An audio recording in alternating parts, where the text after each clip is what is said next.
नमस्ते, आपका स्वागत है Pragya Rajasthan exams AI prep channel पर। आज का टॉपिक है अगस्त 2025 के लिए राजस्थान के 30 सबसे महत्वपूर्ण करंट अफेयर्स जो आपकी आरएस परीक्षा की तैयारी को देंगे एक नई दिशा। ठीक है, तो चलिए शुरू करते हैं। हमने इस पूरी जानकारी को 4 खास हिस्सों में बांटा है ताकि इसे समझने और याद रखने में आपको आसानी हो। तो सबसे पहले बात करते हैं राज्य के प्रशासन और उन बड़ी बड़ी योजनाओं की जो राज्य की नींव है और लोगों पर सीधा असर डाल रही हैं।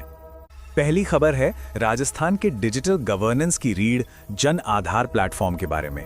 देखिए, ये लगातार बढ़ रहा है और अब इससे 175 से भी ज्यादा योजनाएं जुड़ चुकी हैं, जिससे डायरेक्ट बेनिफिट ट्रांसफर एकदम आसान हो गया है।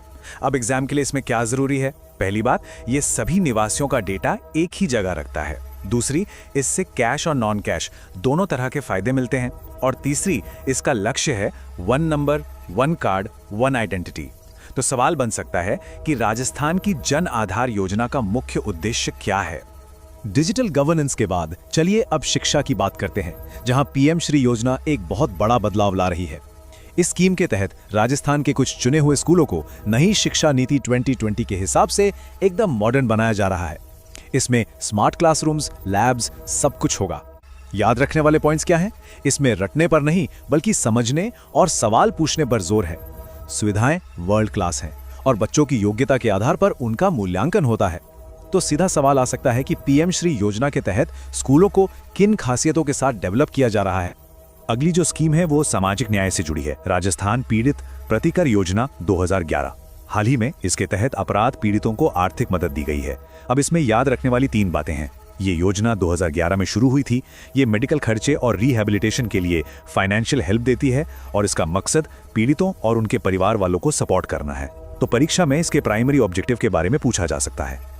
अच्छा, प्रशासन की बात हो रही है तो सुरक्षा को कैसे भूल सकते हैं, खासकर बॉर्डर एरिया में।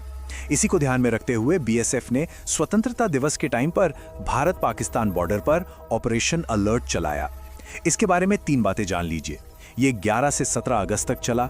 श्रीगंगानगर जैसे सेंसिटिव इलाकों में निगरानी टाइट की गई और इसका मेन फोकस ड्रोन से होने वाली नशीले पदार्थों की तस्करी को रोकना था। तो इससे जुड़ा सवाल हो सकता है कि बीएसएफ ने राजस्थान में ऑपरेशन अलर्ट क्यों शुरू किया था। अब बात युवाओं की। उनके भविष्य को सही दिशा देने के लिए सरकार ने एक बहुत ही काम का करियर गाइडेंस पोर्टल लॉन्च किया है। इसका मकसद बिल्कुल साफ है, छात्रों को करियर, कॉलेज और एंट्रेंस एग्जाम के बारे में सही और पूरी जानकारी देना। सबसे जरूरी बात यह है कि यह पोर्टल स्टूडेंट्स को बेहतर करियर प्लानिंग में मदद करेगा।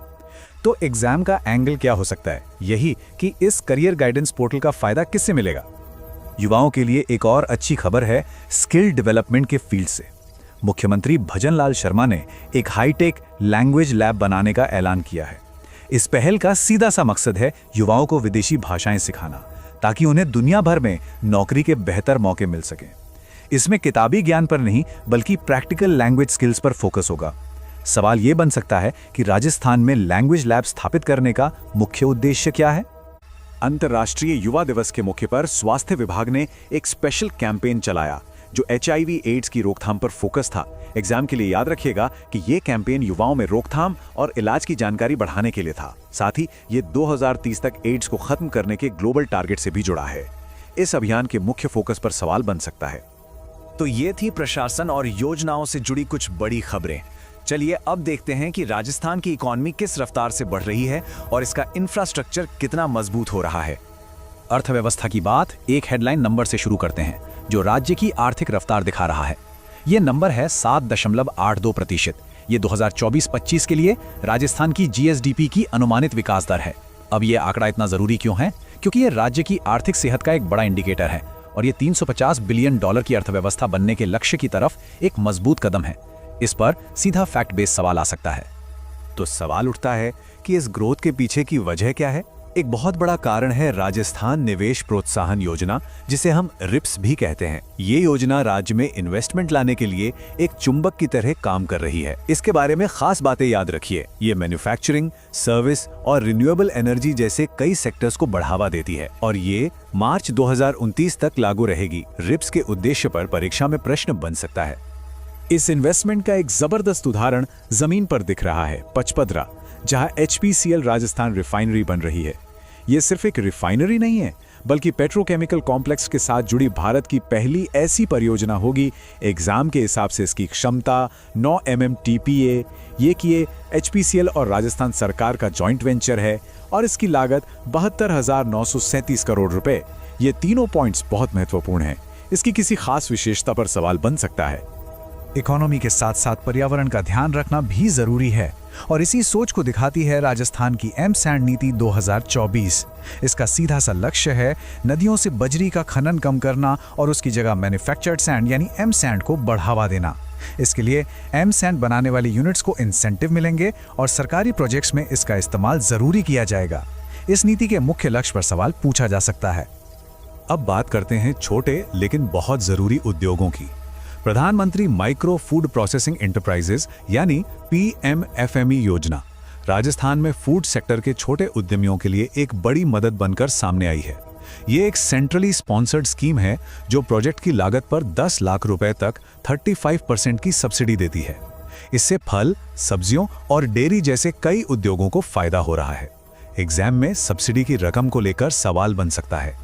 शहरी विकास की बात करें तो स्मार्ट सिटी मिशन के तहत राजस्थान के 4 शहर जयपुर, उदयपुर, कोटा और अजमेर तेजी से बदल रहे हैं। यहाँ पानी की सप्लाई, स्मार्ट सड़कों और पार्कों जैसे कई प्रोजेक्ट्स पे काम चल रहा है। आपके लिए जानना जरूरी है कि ये 4 शहर कौन से हैं और इसकी फंडिंग केंद्र और राज्य सरकार मिलकर करती हैं। शहरों के साथ साथ गांवों का विकास भी उतना ही जरूरी है। इस दिशा में जल जीवन मिशन एक क्रांतिकारी कदम है। इसका लक्ष्य हर ग्रामीण घर तक नल से पीने का साफ पानी पहुंचाना है। याद रखने वाली बात यह है कि इसमें केंद्र और राज्य का 50-50 का फंडिंग पैटर्न है और अब तक करीब 48 लाख ग्रामीण परिवारों को इसका फायदा मिल चुका है। मिशन के मुख्य उद्देश्य को लेकर सवाल पूछा जा सकता है, और इस सारी ग्रोथ को पावर कहां से मिल रही है? इसका जवाब है क्लीन एनर्जी। राजस्थान की एकीकृत स्वच्छ ऊर्जा नीति 2024 राज्य को सौर और पवन ऊर्जा का हब बनाने की दिशा में एक बड़ा कदम है। इसका मकसद रिन्यूएबल एनर्जी प्रोडक्शन को बढ़ाना और 2070 तक नेट जीरो के भारत के लक्ष्य में अपना योगदान देना है। इस नीति के लक्ष्य पर सवाल बनना तो स्वाभाविक है। अर्थव्यवस्था के बाद अब रुख करते हैं उन सेक्टर्स का जो हमारे भविष्य की नींव रखते हैं, यानी विज्ञान, पर्यावरण और कृषि। राजस्थान में पानी की कमी हमेशा से एक बड़ी चुनौती रही है और इससे निपटने के लिए एक बहुत ही कमाल का टेक्नोलॉजी एक्सपेरिमेंट हो रहा है। ये है देश का पहला ड्रोन बेस्ड क्लाउड सीडिंग प्रयोग, जिसका मकसद है आर्टिफिशियल बारिश कराना, खासकर रामगढ़ झील को फिर से भरने के लिए। ये अपने आप में अनोखा है।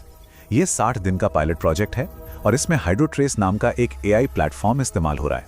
इस पर सवाल सीधे इसकी जगह या टेक्नोलॉजी को लेकर बन सकता है। पानी की तरह ही अरावली की हरियाली भी राजस्थान के लिए लाइफलाइन है। इसे बचाने के लिए अरावली ग्रीन डेवलपमेंट प्रोजेक्ट शुरू किया गया है, जिसके तहत 19 जिलों में बड़े पैमाने पर पेड़ लगाए जा रहे हैं।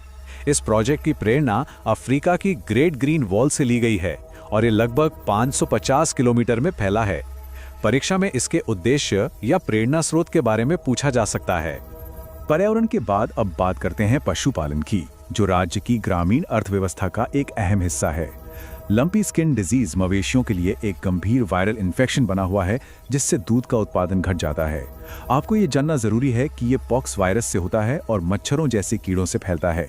इसकी रोकथाम का सबसे कारगर तरीका सिर्फ वैक्सीनेशन है। इस बीमारी के कारण और फैलाव पर प्रश्न बन सकता है।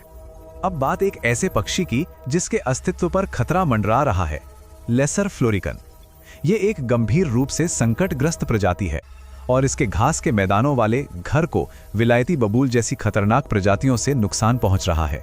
विलायती बबूल जमीन की उपजाऊ शक्ति को खत्म कर देता है। इसलिए लेसर फ्लोरिकन को बचाने में सबसे बड़ी चुनौती उसके प्राकृतिक घर को बचाना है। विज्ञान के क्षेत्र से एक और हैरान करने वाली खबर जैसलमेर से आई है, जहां जुरैसिक काल के एक पंख वाले सरीसृप के जीवाश्म मिले हैं। सोचिए, ये लगभग 18 करोड़ साल पुराने हो सकते हैं। ये खोज पश्चिमी भारत के फॉसिल मैप को बदल सकती है। ये फतेहपुर में एक तालाब की खुदाई के दौरान मिले हैं और अब ASI और GSI की टीमें इसकी जांच कर रही हैं। इस खोज के महत्व पर सवाल पूछा जा सकता है। अब देखिए, इस अगली स्लाइड में जो बात सचमुच दिलचस्प है वो है टेक्नोलॉजी का खेती और महिला सशक्तिकरण से सीधा जुड़ाव। नमो ड्रोन दीदी योजना के तहत महिला स्वयं सहायता समूहों को ड्रोन खरीदने के लिए फाइनेंशियल हेल्प दी जा रही है। इन ड्रोन्स का इस्तेमाल नैनो यूरिया और कीटनाशकों के छिड़काव के लिए होगा। इससे न सिर्फ खेती की लागत कम होगी बल्कि पैदावार भी बढ़ेगी। इसका मुख्य उद्देश्य 1000 महिला SHGs को सपोर्ट करना है। पशुपालन को और मॉडर्न बनाने की दिशा में बस्सी में एक हाईटेक सीमन लैब की स्थापना एक बहुत बड़ा कदम है। इसका मकसद है बेहतर नस्ल के कृत्रिम गर्भाधान से मवेशियों की जेनेटिक्स को सुधारना और दूध उत्पादन को बढ़ाना। ये RCDB, RLDB और NDDB के बीच एक समझौते के तहत स्थापित किया गया है। परीक्षा में पूछा जा सकता है कि इस लैब का पशुपालन क्षेत्र में क्या योगदान होगा। और आखिर में चलिए राज्य की जीवंत संस्कृति और उन लोगों की बात करते हैं जो अगस्त के महीने में सुर्खियों में रहे हैं।